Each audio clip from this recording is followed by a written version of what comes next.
I, 47M, married to Lisa, 42F, for 17 years.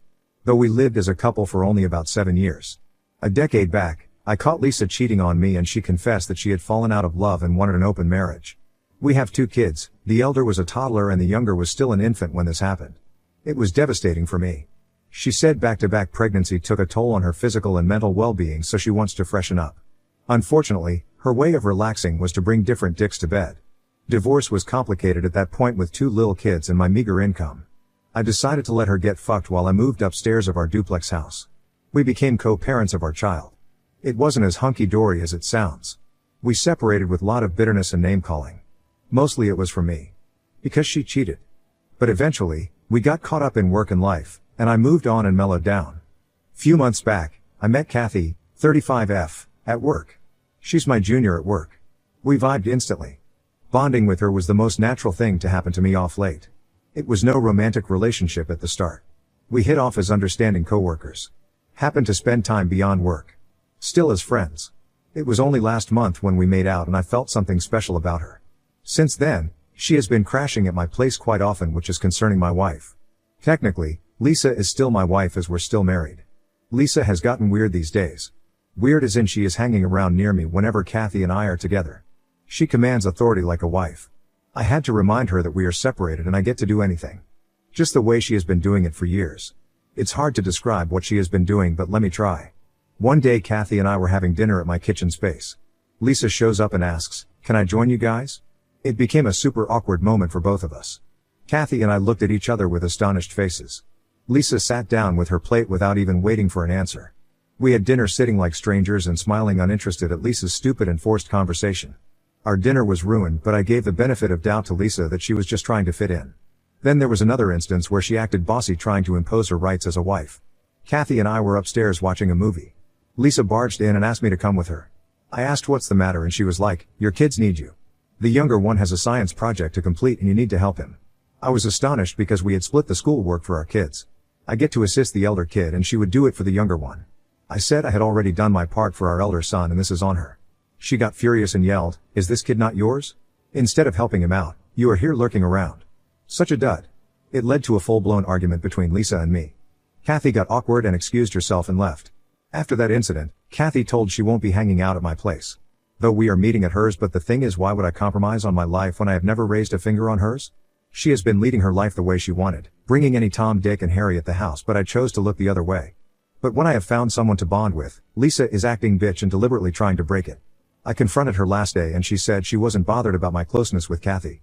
She refused to acknowledge that she had been acting around. She says I was overthinking. I said if she continues to put her leg into my space, then I would think about getting divorced. Tears welled up in her eyes and she said she didn't mean to disturb us. She was just anxious about our son's unfinished project and she was busy with her work and that's why asked me for help. I said that wasn't a call for help, it was no less than gaslighting. She then called up Kathy and apologized and asked her to come over. Kathy accepted the apology, but she drew her boundaries and said she prefers meeting me at her place. I'm at a fix now. I want to get rid of Lisa now. I'm afraid that she would ruin my brooding relationship with Kathy. I'm thinking of getting a divorce now. The only reason why I didn't go for divorce back then was because I didn't want my children to choose between their mom and dad.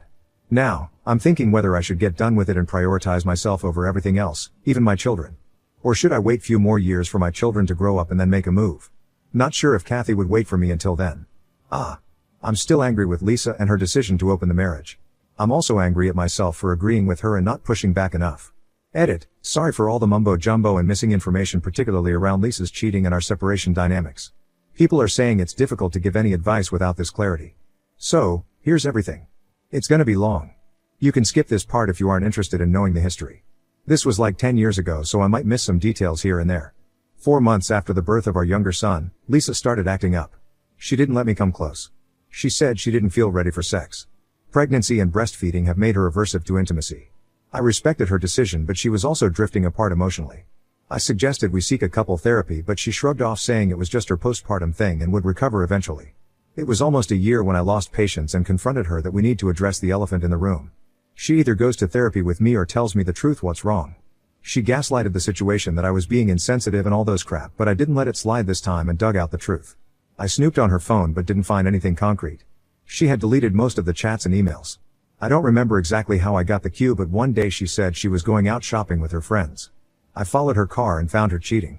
She was sleeping with a young college goer back then. I barged into his house. Okay, not barged, knocked. A shirtless guy answered while Lisa was on the couch in her lingerie, trying to cover herself. I held that guy by his neck and was almost about to punch him when Lisa intervened and pleaded to leave him. She cried that it was not his fault, he is just one of the guys she's hooking up with. It blew my mind. What the hell? One of the guys? She confessed hooking up with a couple of guys.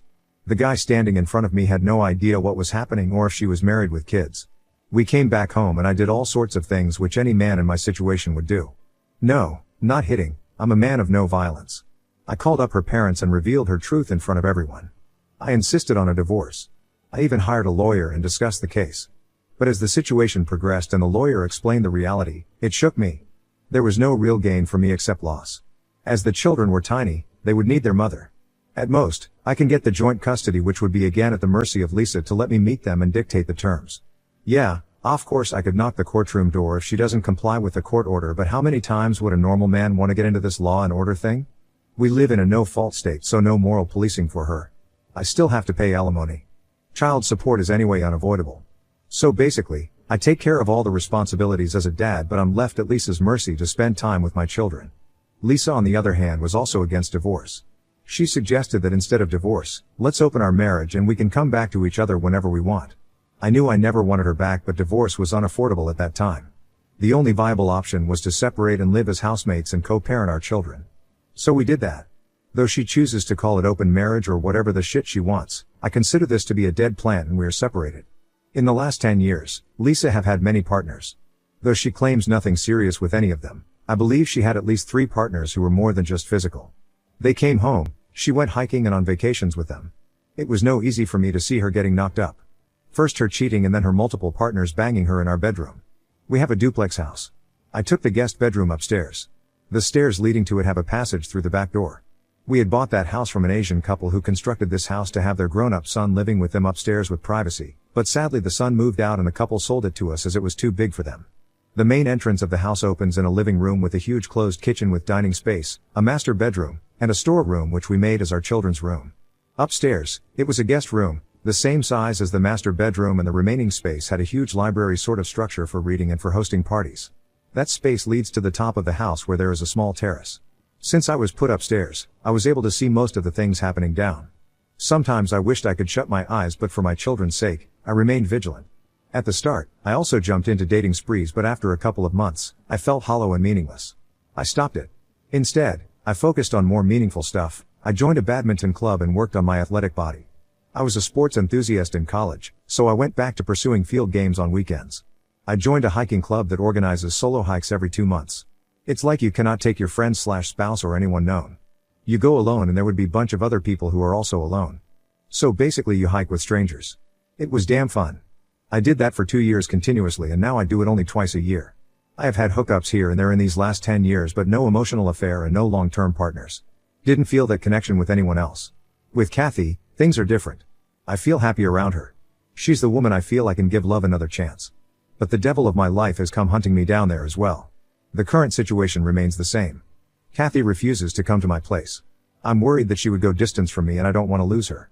The situation is practically choosing between Kathy and my children and I'm struggling to make a choice. Update 1. Hello all, thanks for all the suggestions and comments. I appreciate all of it, good and bad both. I sought therapy which helped a lot in understanding my focal point and what I wanted at this point in life. As you guys said, the children are entering their teens, so it's just a matter of few years before they would walk out to lead their individual lives, and it doesn't make sense to miss my chance of being happy with Kathy. I had a transparent discussion with Kathy. I told her about my feelings. I told her I want to be with her and if she feels likewise I can work this out. She said she feels likewise but is reluctant because of my family dynamics. She just doesn't feel comfortable being around my legal wife. She's fine with the children around me. I said I can work this out. I'm gonna move out. The children can decide where they want to stay. They are mature enough to make this decision. They can also choose to shuffle between moms and dads. Kathy voted in for it.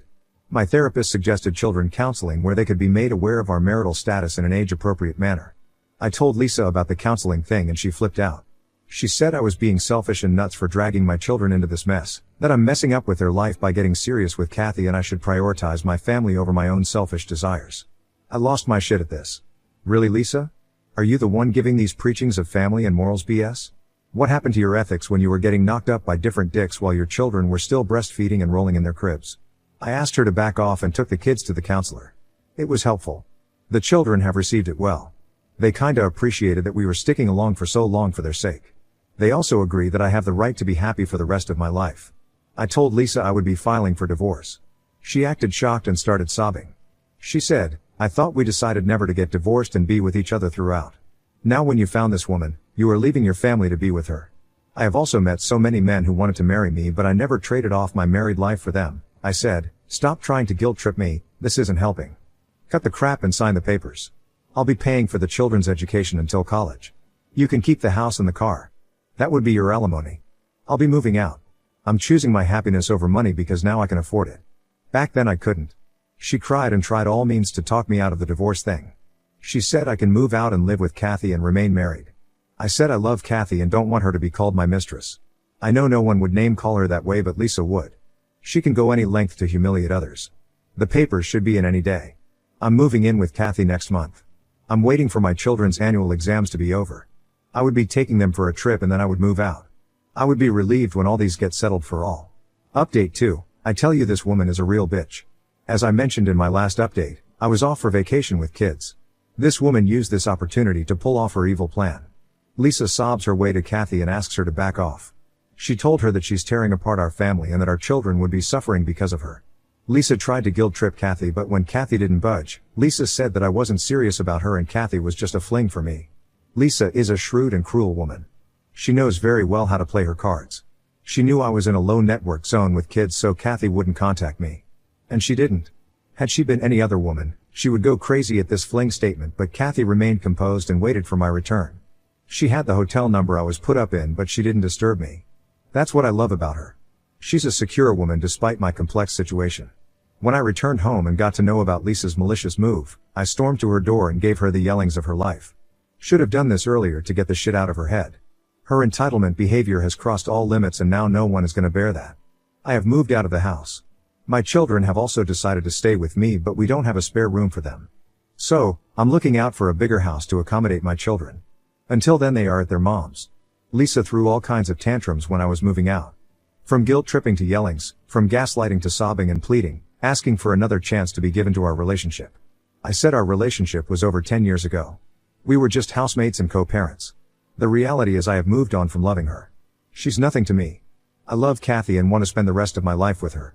When the divorce papers reached Lisa, she tore it away. My lawyer had to send her a notice threatening to sue her for damaging a legal document. Only then did she mellow down and agree to sign it. The divorce proceedings are on. I haven't checked upon my STBX since then. I went to pick up my children twice but didn't enter the house. And yeah, a lot of you asked about my children's age. They are 11 and 13 now. Quite mature to understand the divorce and separation. Update 3. So glad to announce that STBX is now my official ex-wife. The highlight of this update is, the divorce is settled and my children have moved in with me. But they would be visiting their moms every 2 weeks or whenever they want to. The last month had been hectic, renting a house and moving stuff. We had not told Lisa about children moving in with me until I rented a new house. The children and I, all were aware that she would break 7 hells on us. So best to avoid or delay it as much as possible. The children said that they would keep their bags packed and sneak out with me when Lisa wouldn't be around. But I decided to go in a legal way. Don't want to get into another trouble with that woman.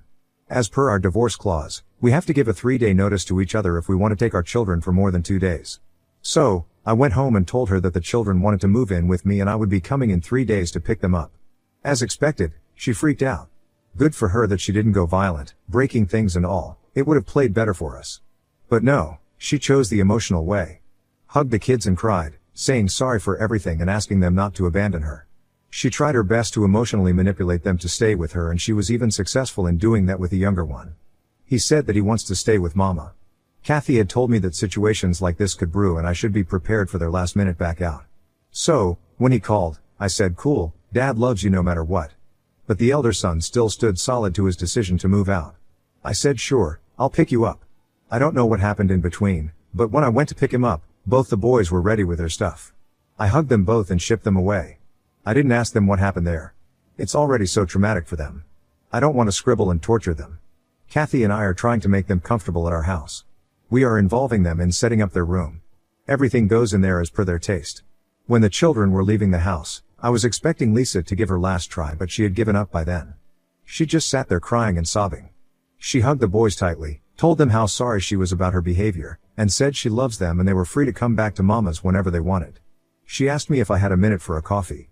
Her ask sounded naive and genuine, so I obliged. Her tone was remorseful. She apologized, and this time it didn't sound fake. She said, "I was delusional all this while, thinking you would never leave me. When Kathy came into your life, I didn't consider her to be a threat. I thought her to be one of those flings that would fizzle out in a month. I guess I took you for granted because of the security you provided to me and the children despite everything I did to you. I didn't realize I was mean and narcissistic, and when I did, it's too late, I guess." I just smiled and suppressed my emotions from flowing out. I stood up to leave. She came forward to hug me. I hugged her back. That was our first hug in 10 years. I can't contemplate how I felt about it. Nor can I express how I feel now, after the last talk with her. I'm neither happy nor sad, just numb, that's what it is. Last 6 to 7 months have been quite a life-changing phase for me. I guess I would take time to process everything. But thanks for all the support. You guys have been the best. I might update the thread if something progresses from here. Now on to the next story. Story 2. Wife cheated on me with her own cousin, so I exposed their affair to the entire family and divorced her. My wife and I knew each other our entire lives before we got married. It was a really sweet story of childhood friends who fell in love young and got married. When we started dating, we were each other's first kiss. She was the only woman that I had ever been with, and I thought the same with her. We were neighbors growing up and we would often play together as children. I knew her family and she knew mine. Everybody would always joke with us about how they knew we would be together forever. After we both graduated college, we got married and we started planning our future. We ended up buying a house from my uncle in our hometown so we could be close to our families. After a couple of years, we decided to start building a family together. We have 2 children, twins, and our life was perfect. Out of the blue one evening while we were watching a TV show, my wife asked me if I regretted never being with another woman. I immediately told her that I didn't. I'll admit that there have been other women I've been attracted to. Sleeping with them had never crossed my mind, though. I loved my wife very much and she was the only one for me. I asked her about why she brought that up and she told me that she had just been thinking about it. She explained that she was worried that I would get bored with her. She brushed it off then and we continued watching our show. When my wife was a teenager, her aunt married a new man. I remember it being a big deal at the time because her aunt went through a very bitter divorce and was staying at my wife's family home for quite some time. When she married the man, she ended up moving out. The man that she married had 2 children of his own around our age, so it felt like we had 2 new friends in the neighborhood. Both were boys and they were always kind of rowdy. One of them, let's call him Paul, has always been a bit of a problem child. Paul would have wild parties, he would get in trouble, and he slept around quite a bit. Despite all of that, he was always very fun to be around. He was the life of the party.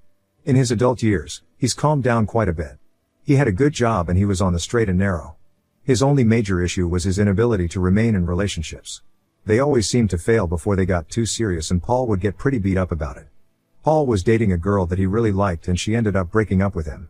He was hurt, so he reached out to my wife and me to talk.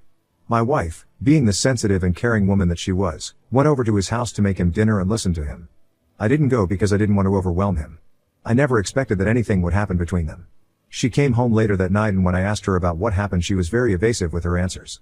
She didn't seem to want to tell me about what Paul said to her. I thought it was fishy at the time, but again I never thought she was doing anything inappropriate with him. Looking back, a lot of how she was acting after that night seemed like she felt guilty. She was being very generous to me with a lot of things. She kept cooking my favorite meals, she surprised me with small gifts, and she complimented me all the time. She was normally nice, but it was a little over the top. It felt almost like a child who broke something they shouldn't have been playing with trying to make up for it. About a week after the night she visited Paul, she went back. She told me she was going to bring him some food just to make sure he was getting something healthy to eat. I offered to come along so I could check in on him, but my wife told me that it would be better if it was just her. Just assumed that it had something to do with him being in an emotional state. I stayed back and put the kids to bed while she went to visit Paul. She came back a few hours later and told me that they had a long talk about everything. She didn't give me any details about what he said. She started to visit Paul by herself a lot more frequently over the next few weeks. As I said before, Paul dated a lot of women and broke up with a lot of women. I had never seen him so distraught over a breakup before. The more time my wife was spending with him, the less it was making sense. She came home one night and I asked her about what was really going on with Paul. I didn't think that she was sleeping with him, but I thought something else was happening. It was just also out of the ordinary. She stuck to her story about Paul being very emotional after the breakup. I offered to maybe go talk to him and give him some advice, but she told me that it probably wouldn't be much help. Regardless of what she said, I was worried about him. He was my family and my friend and I wanted him to be okay. Over my lunch break at work the following day, I stopped by his house to check on him. At the time this was happening, my wife wasn't working. She was a stay-at-home mom and the kids were in school. So, she had all day to do whatever she wanted to do. Her car was in the driveway when I arrived.